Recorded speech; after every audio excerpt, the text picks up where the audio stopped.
Hello friends, welcome to our YouTube channel. Today we will discuss about physical feature of India. यानी हमारे भारत का जो physical feature है, कहीं पर्वत हैं, पठार हैं, मैदान हैं, वो कैसे बने हैं, इस लेसन में हम उन्हीं के बारे में विस्तार से पढ़ेंगे। थ्योरी ऑफ प्लेट टेक्टोनिक्स के हिसाब से अगर हम देखें तो हमारा जो भारत है या पृथ्वी की अगर हम बात करें तो संपूर्ण पृथ्वी 7 बड़ी प्लेटों से और लगभग 20 छोटी प्लेटों से मिलकर बनी है। ये जो प्लेटें हैं ये आपस में गति करती रहती हैं, जिनसे विभिन्न प्रकार के फीचर्स क्रिएट होते रहते हैं। जैसे कन्वर्जेंट बाउंड्री की अगर हम बात करें तो ये कन्वर्जेंट बाउंड्री जो है इसमें प्लेटें एक दूसरे कन्वर्जेंट बाउंड्री में क्या होता है, जब प्लेटें एक दूसरे के आमने सामने आती हैं तो वो या तो एक दूसरे से टकराती हैं। अगर दोनों प्लेटें समान ताकत में हैं तो उनके बीच का जो अवसाद है उसमें बल पड़ जाता है, जिससे फोल्डिंग माउंटेन बन जाते हैं। हिमालय पर्वत भी इसी प्रकार से बना हुआ एक पर्वत है। अगर दोनों प्लेटें ताकतवर समान ना हो, बल्कि एक प्लेट भारी हो, एक प्लेट हल्की हो, तो जो भारी प्लेट है वो नीचे दब जाती है और हल्की प्लेट उसके ऊपर चढ़ जाती है, जिससे जो भारी प्लेट नीचे चली जाती है उसका ज्यादातर हिस्सा गहराई में जाने के बाद तापमान बढ़ने से पिघलकर लावा में कन्वर्ट हो जाता है। इसके बाद है डाइवर्जेंट बाउंड्री। इसमें क्या होता है, प्लेटें एक दूसरे से दूर जाती हैं और उनके बीच में गैप बढ़ जाता है और उस भ्रंश को नदियों द्वारा लाए गए अवसाद द्वारा भरने से वहां विभिन्न प्रकार की संरचनात्मक चीजें बन जाती हैं। इसके बाद है ट्रांसफॉर्म बाउंड्री। इसमें प्लेटें एक दूसरे के पैरेलल चलती हैं। अगर हम प्लेटों की बात करें तो आप इस मैप को ध्यान से देखिए। यहाँ पे आपको प्लेटें दिखाई दे रही हैं। 7 मेजर प्लेट्स आप देखेंगे। सबसे पहले आप यहाँ पैसिफिक प्लेट को देख रहे हैं, इसके बाद नॉर्थ अमेरिकी प्लेट, साउथ अमेरिकी प्लेट, अफ्रीकी प्लेट, इंडो ऑस्ट्रेलियाई प्लेट, यूरेशियाई प्लेट और नीचे है अंटार्कटिक प्लेट। गोंडवाना लैंड जो था वो इन्हीं प्लेटों से मिलकर बना था। वैगनर के अनुसार हमारी जो सारी पृथ्वी है वो आपस में, सारा स्थल भाग आपस में जुड़ा हुआ था, जिसे वैगनर ने नाम दे दिया पेंजिया का। और वो चारों तरफ से पानी से घिरा हुआ था, उस पानी को नाम दिया वैगनर ने पेंथालासा।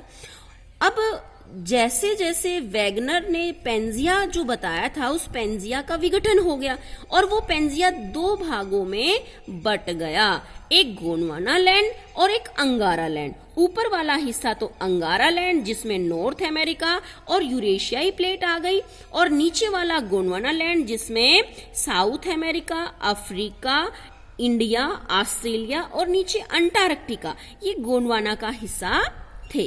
धीरे धीरे इनमें विस्थापन होता चला गया। साउथ अमेरिका जो है वो वेस्ट की तरफ चली गई, नॉर्थ अमेरिका भी वेस्ट की तरफ चली गई, तो इनके बीच में जो स्पेस था उस स्पेस में पानी भर गया, जिससे यहाँ पर एक ओशन क्रिएट हो गया, जिससे यहाँ पे क्या हुआ, एक महासागर बन गया।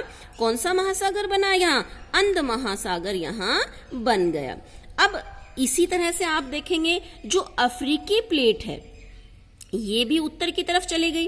अंटार्कटिक की प्लेट वहीं रही, लेकिन अफ्रीकी प्लेट उत्तर पूर्व की तरफ विस्थापित हो गई और यूरेशियाई प्लेट के पास चली गई। अब इसके बाद यहां से जो ये इंडो ऑस्ट्रेलियाई प्लेट कभी यहां होती थी, यहां से इंडो ऑस्ट्रेलियाई प्लेट भी उत्तर पूर्व की तरफ विस्थापित हो गई और ऊपर जाके यूरेशियाई प्लेट से टकरा गई।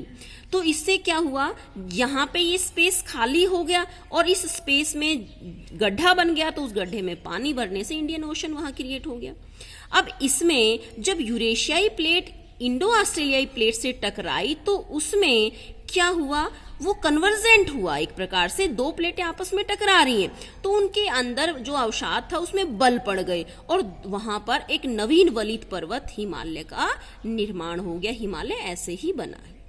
अब जो यूरेशियाई प्लेट है ये नीचे की तरफ आ गई, तो यहाँ पे ऊपर वाला जो हिस्सा है उसमें भी जगह बन गई पानी भरने की, तो वहां आर्कटिक महासागर क्रिएट हो गया, आर्कटिक ओशन वहां बन गया।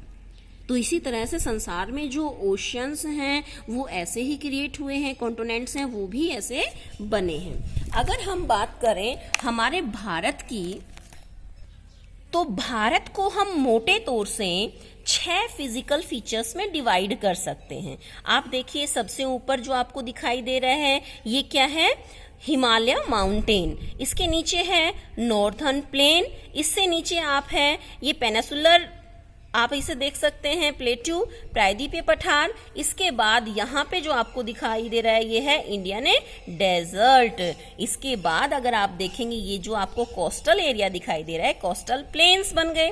फिर आइलैंड्स आप देखेंगे तो 6 भागों में हमने भारत को बांटा। 6 भाग कौन कौन से हो गए, ऊपर वाला हिमालय पर्वत, नीचे गंगा का मैदान, फिर भारतीय मरुस्थल, प्रायद्वीपीय पठार, तटीय क्षेत्र और द्वीप समूह। अब आप देखेंगे इसमें से हम सिर्फ एक का विभाजन आज हम करेंगे, एक्सप्लेनेशन है, वो है हिमालय पर्वत।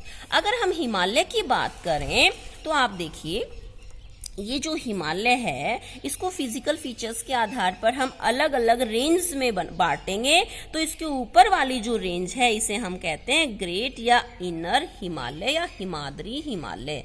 ये जो हिमालय है ये 6000 मीटर से भी ऊंचा है।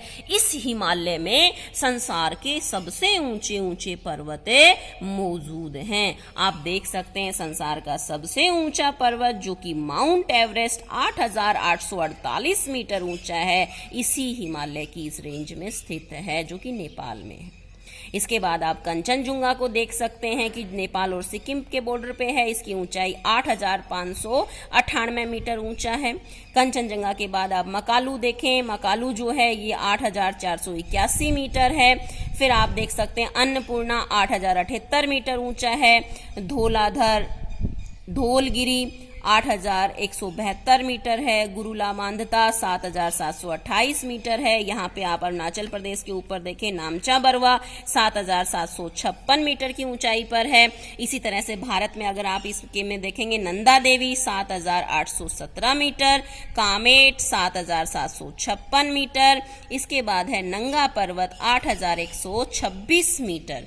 यानी संसार के सबसे ऊंचे ऊंचे जो पर्वत हैं वो यहीं पर स्थित हैं, ग्रेट हिमालय में मौजूद हैं। क्योंकि जो एक ग्रेट हिमालय है ये 6000 मीटर से ऊंचा है। अगर हम हिमालय की पूरी बात करें तो हिमालय एक अर्धचंद्राकार रूप में फैला हुआ है। आप देखो इसकी शेप आधे चांद की तरह आपको दिखाई दे रही है। इसकी जो लंबाई है वो 2400 किलोमीटर तक ही लंबा है, लेकिन इसकी चौड़ाई समान नहीं है। अगर आप इसके पूर्वी हिस्से में देखेंगे तो चौड़ाई आपको 150 किलोमीटर तक मिलेगी, लेकिन इसके पश्चिमी हिस्से में ये 400 किलोमीटर तक चौड़ा है। यहाँ इसकी चौड़ाई ज्यादा है, लेकिन इन क्षेत्रों में इसकी चौड़ाई कम है। तो इसमें जो पहला ग्रेट या इनर हिमालय या फिर हिमाद्री हिमालय जिसकी औसत ऊंचाई 6000 मीटर तक है। अब इसके नीचे जो दूसरा हिमालय है वो है हिमाचल हिमालय या लेसर हिमालय, निम्न हिमालय हम जिसे कह सकते हैं। इसकी औसत ऊंचाई है 3700 से 4500 मीटर तक और इसकी चौड़ाई है 50 किलोमीटर तक। यहाँ पे आप देखेंगे कश्मीर, कांगड़ा, कुल्लू, विभिन्न प्रकार के हिल स्टेशन बहुत ज्यादा मात्रा में यहाँ विकसित हैं। और पीर पंजाल रेंज जो है, इसमें जो पीर पंजाल रेंज है वो सबसे लंबी रेंज इसकी मानी जाती है। अब जो सबसे बाहर वाला हिस्सा है उसे हम कहते हैं शिवालिक हिमालय, जो गंगा के मैदान के ऊपर सबसे नीचे वाला जो हिस्सा है उसे हम कहेंगे शिवालिक हिमालय। अब शिवालिक हिमालय की औसत ऊंचाई क्या है? शिवालिक हिमालय की औसत ऊंचाई जो है वो 900 से 1100 मीटर तक है, जबकि इसकी चौड़ाई बहुत कम है, 10 से 50 किलोमीटर तक ही ये चौड़ी है। ये क्वेश्चन जो है वो एनटीएससी में आ चुका है बेटा, इसे आप ध्यान से देखें। जो शिवालिक हिमालय है उसकी एवरेज हाइट जो है वो क्या है, वो 900 से 1100 मीटर तक है। इसके बाद हम हिमालय को नदियों के आधार पर भी विभाजित करेंगे कि नदियों के आधार पर हिमालय कितने भागों में बटा हो। अगर हम रिवर्स की बात करें तो रिवर्स के आधार पर भी हम हिमालय को अलग अलग भागों में बांट सकते हैं। जैसे हम इंडस या सतलज रिवर का जो हिस्सा है उसे हम पंजाब हिमालय, कश्मीर हिमालय या हिमाचल हिमालय के नाम से जानते हैं। तो आप देखिए यहाँ से सतलज है और ये इंडस रिवर है, इनके बीच का जो ये हिमालय बच गया, इस हिमालय को हमें पंजाब हिमालय, कश्मीर हिमालय या हिमाचल हिमालय के नाम से जानते हैं। लेकिन सतलुज नदी से और काली नदी तक का जो क्षेत्र है, ये वाला जो हिमालय का पोर्शन है, इसे हमें कुमाऊं हिमालय कहते हैं। ये क्वेश्चन एनटीएससी में लगातार रिपीट हो रहा है, तो आप इसे ध्यान से देखेंगे। जो ये हिस्सा है इसे हम कुमाऊं हिमालय कहते हैं। क्वेश्चन ये आ सकता है कुमाऊं हिमालय किन दो नदियों के बीच में स्थित है, तो आप करेंगे सतलुज और काली नदी के बीच में कुमाऊं हिमालय स्थित है। अब काली नदी से तीस्ता नदी तक का जो क्षेत्र बच गया उसे हम नेपाल हिमालय कहते हैं। काली नदी से तीस्ता नदी तक का जो क्षेत्र है उसे हम क्या कहेंगे, नेपाल हिमालय। अब तीस्ता नदी से और दिहांग नदी तक का, यानी तीस्ता नदी से दिहांग नदी तक का बीच में ज्यादातर असम हिमालय है। इसी तरह से हिमालय का जो नीचे वाला हिस्सा है इसे हम पूर्वांचल हिमालय कहते हैं। तो इस आधार पर हमने हिमालय को अलग अलग भागों में बांटा। फिर से आप देखिए, इंडस और सतलज के बीच में पंजाब हिमालय या कश्मीर हिमालय या हिमाचल हिमालय हम इसे कहते हैं, जबकि सतलुज नदी से काली नदी तक के हिमालय को हम कुमाऊं हिमालय कहते हैं। काली से तीस्ता नदी तक के हिमालय को हम नेपाल हिमालय कहते हैं। तीस्ता नदी से दिहांग नदी तक के हिमालय को हम असम हिमालय कहते हैं, और इधर वाला जो ये हिमालय है इसे हम पूर्वांचल हिमालय कहते हैं। आज के लिए इतना ही। अगर हमारी वीडियो आपको अच्छी लगी हो तो इसे लाइक और सब्सक्राइब जरूर करें, ज़्यादा से ज़्यादा अपने दोस्तों के साथ शेयर करें ताकि वो भी अपनी स्टडी कर सकें। Thank you.